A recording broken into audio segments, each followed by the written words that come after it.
Nagprito ako ng isda mga mare na ipapaulam ko nga do sa mga nag-harvest.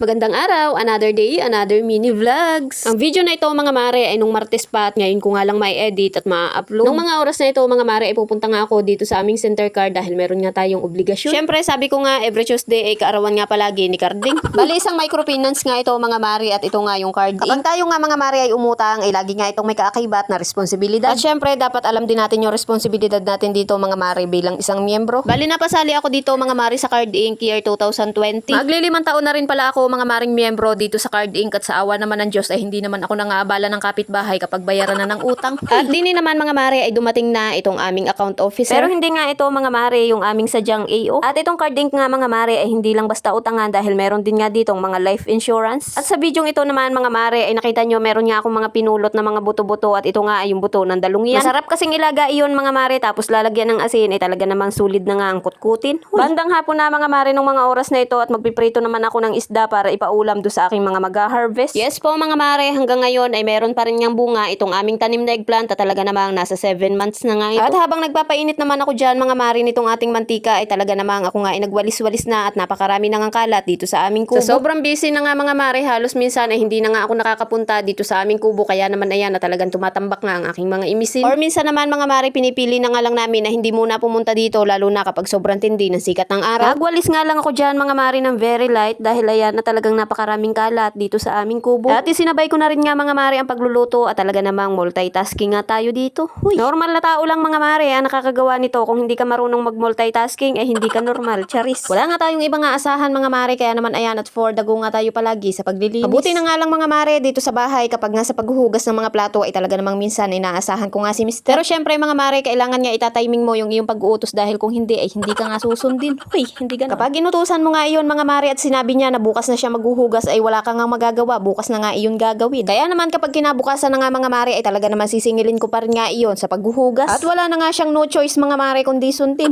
Uy, ba't pareho na so yun? Ayun, fast forward na nga mga mare at ipinahila na nga dito sa may bahay yung aming mga eggplant. Kaya naman ayan at talagang tinulungan ko na nga sa pagbababa itong aming maghihila. At shoutout nga sa batang ito mga mare na talaga namang napakasipag, medyo nervyusin nga lang. Uy, joke lang po. By the way, at ito nga mga mare medyo kokonti na nga yung aming na-harvest dahil epekto pa rin nga ito nung halos magdalawang buwan na mainit ang panahon. Pero sa ngayon mga mare bumabawi na nga ulit itong aming eggplant dahil umuulan na dito sa amin sa Quezon. At sana naman mga mare ay gumanda na nga ulit ang presyo dahil grabe biglang baba nga ulit. At dini nga mga mare ay meron kaming karne na 2 araw nang nakamarinate kaya naman ayan at niluto na nga namin. Bali pinaiga ko nga lang iyan mga mare dito sa kawali tapos ayan saka namin inihaw. Kapag ganito nga mga mare ang ginawa ninyo sa inyong barbecue ay talaga namang masarap na nga tapos malambot at nuot pa nga yung lasa doon sa pinakanlaman. Try nyo nga ito mga mare at talaga namang magugustuhan nga ng inyong mga junakis kapag ganito ang inyong ginawa sa inihaw. At fast forward na nga mga mare, kinabukasan na nga ito kaya naman ayan maaga kaming gumising ni Mister para magbanding. Pero hindi nga ito kasing aga mga mare kagaya nung ginagawa namin nung nakaraan dahil kokonti naman ang aming ibabanding. At kahit medyo tanghaliin na nga kami mga mare, ito naman ay nakatimbre do sa aming dalahan kaya naman ay okay nga lang. Kapag mataas kasi mga mare ang presyo ng eggplant ay hindi nga niya ito ibinibigay do sa magtitinda sa palengke at sa biyahero nga niya ito ipinapasa. Kapag tumataas kasi mga mare ang presyo ay halos hindi nga kunin ng mga taga-palengke dahil hindi talaga nila kayang makipagsabayan. Anyway, at nung nandito nga kami mga mare sa Linang ay umorder nga si Mister ng alimasag do sa aming kinukuhaan kaya naman ayan at nung umuwi kami ng bayan ay nakipagkita na nga lang si Mister. At sa mga taga-Katanawan area dyan, kung gusto nyo rin nga ng fresh na alimasag, ayan i-PM nyo nga lang si Kuya at ito ang kanyang Facebook account. O siya, hanggang dito na lang mga mare. Maraming salamat. Stay safe. God bless. Bye. Bukas ulit.